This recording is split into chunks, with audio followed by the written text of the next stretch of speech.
Hey guys, Angela here and welcome back to another Hobby Night vlog. This week we are very certainly going to be talking about all of the cool new things that Games Workshop continues to release about 9th edition. But first, we're gonna go ahead and take a look and see what I got done for my Death Guard this week. Here's a hint. The curse has finally been lifted. That's right, I've finally done it. I have painted all 7 bros in my first Plague Marine squad, and I am so excited to have them done. They look great. I now have some ideas on how to make painting my next squads a lot faster. And also, I've made a decision on what my next project will be. And it's going to be Typhus, because we have 60 Poxwalkers fully painted now, and you absolutely are not running that number of Poxwalkers without having Typhus in your army. And I have one, but he's not painted, and we're gonna change that for next week. So you'll see him then. But let's now instead talk about all of those cool new things Games Workshop has been telling us that's coming with 9th edition, shall we? There is only war. All right, so we're gonna go ahead and take a look now at the new edition and what rules we've started to see coming out from GW. And I'm joined by John to have a grander discussion about it. Say hello, John. Hello, John. Excellent. So let's go ahead and just jump right into it. We have started to see a little bit of what the structure for the new rule set might start looking like, and I'm very excited about it. Yes, so with the structure of the new rule set, we're looking at something that looks very similar to 8th edition. The primary change, and I think a lot of people were expecting this, was the addition of the command phase, or I think in Age of Sigmar it's called the hero phase. I think so, yeah, and it seems like a really cool new add-on. Like, I've not looked, like, I remember the hero phase a little bit, but this seems to like build on it a bit. Well, yeah, so what they've described about the command phase so far is it pretty much just sounds like the hero phase. It's going to be the time that you generate additional command points, which is a new announcement in of itself, but once again follows very closely what they've done on Kill Team and Age of Sigmar, as well as be where it sounds like certain stratagems will get used. Obviously, a lot of stratagems are very reactionary, so it's unlikely that all of them are going to fall into here. Yeah, I think we've not seen too much evidence that they're all going to have to be used in that phase. No, actually, we've seen the opposite. Yeah, exactly. However, what we have seen is them mention datasheet power usage, and that is something we've seen a lot of in Age of Sigmar. Right, a lot of the heroes in Age of Sigmar have specific abilities that go off during that phase, and I expect that we'll see a lot of rules starting to be added to hero units, or I don't know, who knows, maybe even elite units, depending on if they're like individual or not. Maybe that you end up using in the command phase, like that would be kind of neat. Absolutely, and what we know from Age of Sigmar is it's not just heroes, of course. It will affect individual units, monsters, and the like. Right. And of course, all of this has sort of means that what we're expecting from 9th edition is going to be a much more complicated system.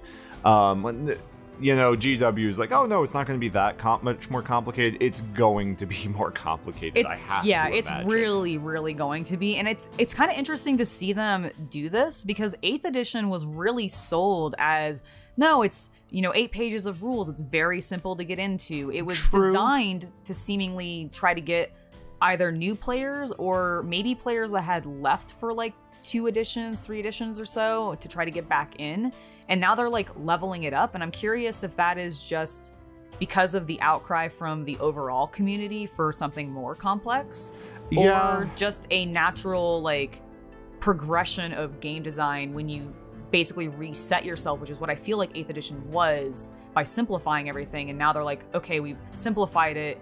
Now let's build fresh upon this new simplified rule set. Potentially, at the same time, at this point to play Warhammer, you can't just play with 8 pages of rules. Let's be realistic, unless you're just playing the basic starter set. At this point, how many codexes you need, how many chapter approves, how many white dwarfs, exactly. So really, hopefully what this means is we're going to be going from needing 8 pages of rules and then 40 pages of errata to 40 pages of errata plus codex, to 15 pages of rules and codex. That would be nice. Yeah. That would be nice if it could be just like that many books again. Yeah, well, we'll see if that turns out to be true, however. The next thing that was discussed this week was the new Crusade system, or seemingly the replacement for narrative, maybe? Yeah, it does seem like it's replacing the narrative, and this is the thing that I am so excited for.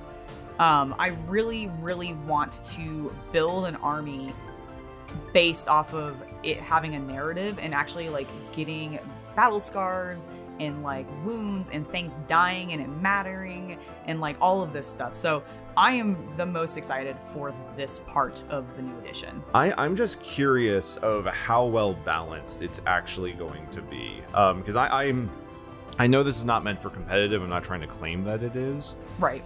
But I'm trying to think within a club setting, you're going to have a bunch of gamers. Mm-hmm. And they're going to look at the thing, and they're going to be like, okay, I can spend 1 requisition point on, like, 5 power. Right. Right? Mm-hmm. And that 5 power, if I recall my points correctly, I'm just trying to remember how exactly that converts over. Mm-hmm. But yeah, I don't remember specifically. I can't remember if it's 5 power to 100 points or 10 power to 100 points. Right. But I feel like you're going to be looking at something where it's like, oh, I can spend a requisition point to get like a piece of archaeotech, or to just build my army out. Right. Yeah, I mean... And it's just going to... And one of those is just going to have a better return at smaller point values. No, they definitely will. I mean, GW did mention in one of their like Twitch streams or something like that, where they were just doing a discussion after they had done a big announcement or something. They did mention trying to keep the power to points like balance better. So I'm hoping that if that is true, that issue may not be as prominent. I'm sorry, that's not really my point. My point isn't power level to points in matched play. My point is simply that 1 requisition point in Crusade, they have made an example, is the equivalent of building your army out by 5 power. Right. And because at the initial state, that will be an increase of 10% of your base power. I'm wondering of like, okay, how are they balancing this out in regards to like a piece of archaeotech war gear also costing a requisition point? When if you were thinking about, say, a 2,000 point battle, would you rather have an extra relic or 200 points worth of Oh, I see what you're stuff? saying. Okay, yeah, Because it's a 10% increase, Right. and it scales a little differently depending on what scale your Crusade is at. It's one of those things. Crusade's probably made for only being played at 500 to 1,000 points, and I'm way overthinking this. You might be right, but like, I mean, it'll be interesting to see how they balance it, honestly, because yeah, I hadn't really thought of it quite that way, and I see what you're saying now, Basically, but I'm immediately going, okay, how can I make the most powerful over, like, You're trying to engineered min-max? force I can for the narrative campaigns I think at that's the part store. of, I mean, I think that's part of what you can choose to do, though, with this system within, like, the rules, and I think that's cool, because, like, you can have the min-max trying to, like, build the most efficient, like, army and everything. And then you can have, like, a hyper-fluff army or something that makes no sense together, but you're still able to play around and have, like, these really cool moments, and both people still get to benefit from it. And I think that's actually the coolest thing about this system, and I'm hoping that's ultimately what gets taken away from it. In the back half of this week, we have gotten more details about what GW has planned for actual missions and how competitive is going to be set up. Right. And also we learned a little bit about like some things that will be on the app too, but the coolest thing is definitely the battle sizes. We've learned a lot more about what they will be, what points limits will be tied to them, and what kind of command points you're going to be getting with them, which is really cool. Yes, and so the first thing, and this was one of the first things they announced, was that command points are now determined primarily by the point size of the battle.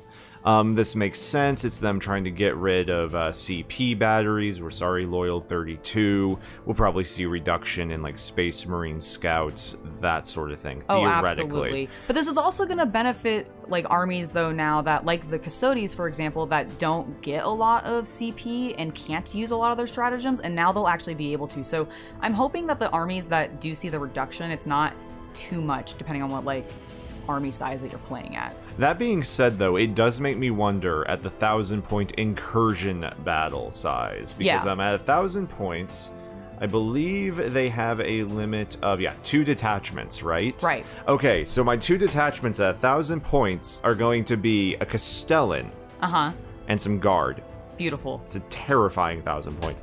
It is, but that's going to cost you CP because they're not from the same faction. And I will take it. Hey, I'm down for it. We'll throw down. I'll take. No, I have a feeling with these missions it would be terrible because one of the things we've also seen we've seen some previews for the first few missions. Yes, which is very cool. And they've taken once again a lot of things from Age of Sigmar, and what we're seeing is, I think one of the key things is objectives that no longer have to be sat on top of.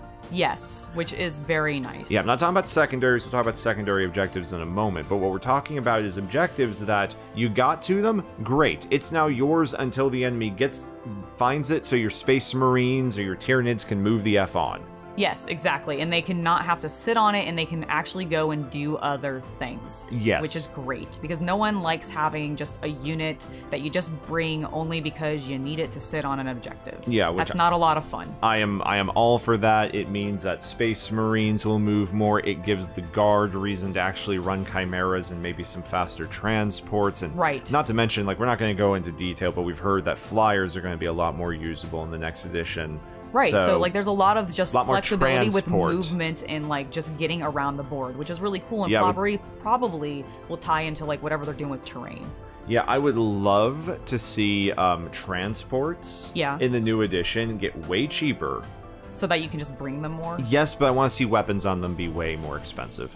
That'd be cool. Basically, the idea of like the idea is you would still end up with the equivalent of the same price if you really want to run a gunship. Right. But if you really just want to run a plane to drop some people off, you can run it a lot cheaper. I think that would be cool. Yeah, no, that would be really cool. But so we can't talk about objectives in the missions without discussing the secondary objectives. Yes, which I find very interesting that, like, as a just concept. I know ITC did that, right? Yes, like and that's the interesting thing of like, man, they are going for some hardcore inspiration. It's very interesting, but I like what like little we've seen of it. It all seems kind of interesting. And so for those of you who don't know, the secondary objectives are something where you get to choose what else you're trying to do in this mission. The mission itself will determine what the main point scoring objective is, but you can pick a secondary objective either from, I believe, the core rulebook,